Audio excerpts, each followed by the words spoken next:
Welcome to Books in Sum, your go-to for bite-sized book summaries. Barbarians at the Gate by Bryan, Burrough, John Helyar. The text's most crucial information concerns the history of RJR Nabisco and its CEO, Ross Johnson, as well as the transformation of the leveraged buyout from an initially benign business practice into something much more sinister. In order to help their wealthy clientele avoid paying estate taxes and leave a substantial legacy to their heirs, creative attorneys came up with the leveraged buyout. Some of the most successful businessmen of their generation were getting ready to retire in the late 1960s. The business owner could either pass the company on to an heir and pay the taxes themselves, sell the company and give up control, or take the company public and let the market determine its fate. By announcing that Mr. Big was leaving, Jerry Kohlberg came up with a solution, albeit a slow and laborious one. Two main factors in the 1980s that sparked the LBO craze are highlighted here. Companies were incentivized to take on debt and pay interest rather than operate profitably because of a provision in the U.S. Internal Revenue Code that allowed deductions of interest tax, but not dividends. With the advent of junk bonds, high-risk speculative investments that allowed for rapid capital infusions, LBOs went from slow, methodical processes to lightning-fast, aggressive takeovers. Because an LBO can completely alter a company, its advocates argue that it makes businesses more efficient and valuable. A man named Ross Johnson entered the Canadian business scene in the 1950s and quickly rose through the ranks, becoming emblematic of a new type of entrepreneur who pledged allegiance to investors rather than a single company. His passion for adventure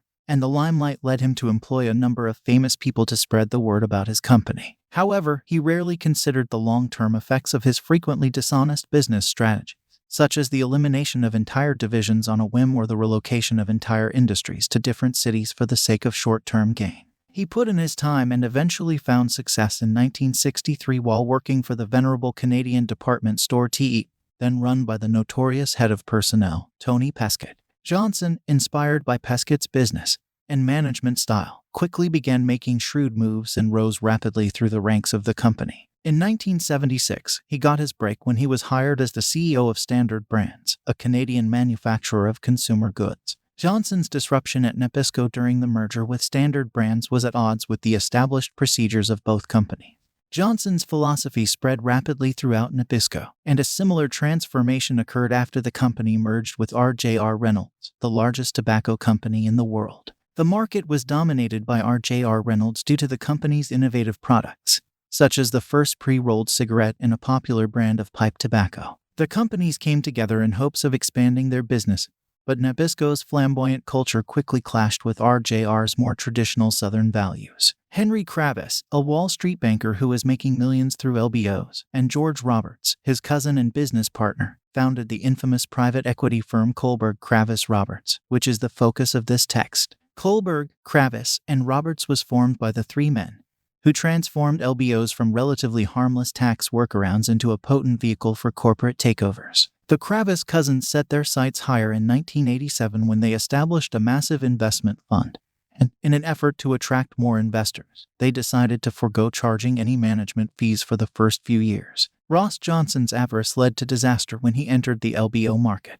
Although the Kravis cousins did much to perfect LBOs, everyone wanted a piece of the pie once they saw how rich they could get. Since Johnson was looking for an LBO partner with fresh eyes, he went with the investment banking firm Shearson. In exchange for a huge cut of the deal, Shearson guaranteed that certain department budgets and retirement packages would be preserved. Due to Johnson's inexperience, however, the news leaked out prematurely, with catastrophic results. He and Shearson planned to bid $75 per share, or $4 more than RJR Nabisco had ever been purchased for. Other bidders entered the fray, signaling that this plan was doomed from the start. When the board of directors at Nabisco heard about Ross Johnson's offer of $17.6 billion, they had to make a tough choice. There were two notable bids, KKR's $94 per share and First Boston's $105 to $118 per share. After hearing that Kravis was considering making a bid, Shearson increased its offer to $100 per share to try to beat him out. Nonetheless, First Boston's absurdly high bid sparked a second round of negotiations. Shearson and Kohlberg Kravis both submitted higher bids, totaling between $108 and $109, but First Boston was unable to secure funding. The board had to decide whether to capitulate to KKR's stranglehold or give Johnson the victory. The Johnson management contract came to symbolize corporate avarice. Ross Johnson lived a life of excessive corporate greed, but he had a good time doing it. His career flourished in the 1980s in the United States, but his legacy is one of excessive corporate greed. He and an old friend started a consulting firm, and while they didn't need the money, they were having a great time giving free advice to their friends. Originally intended to help wealthy business owners avoid estate tax, leveraged buyouts have evolved into a tool for hostile takeovers of target company. The story of these transactions is full of influential figures and is propelled by the divergent strategies that determined who came out on top. We hope you found this summary helpful in your listening journey. If you're interested in diving deeper into the topic or getting your hands on the whole book, be sure to check the description below where we've included links to the book and other related products that may be useful to you. Don't forget to hit that subscribe button to stay updated on our latest book summaries, and feel free to leave a comment with any suggestions or requests for books you'd like us to cover. Thanks again for tuning in and happy listening.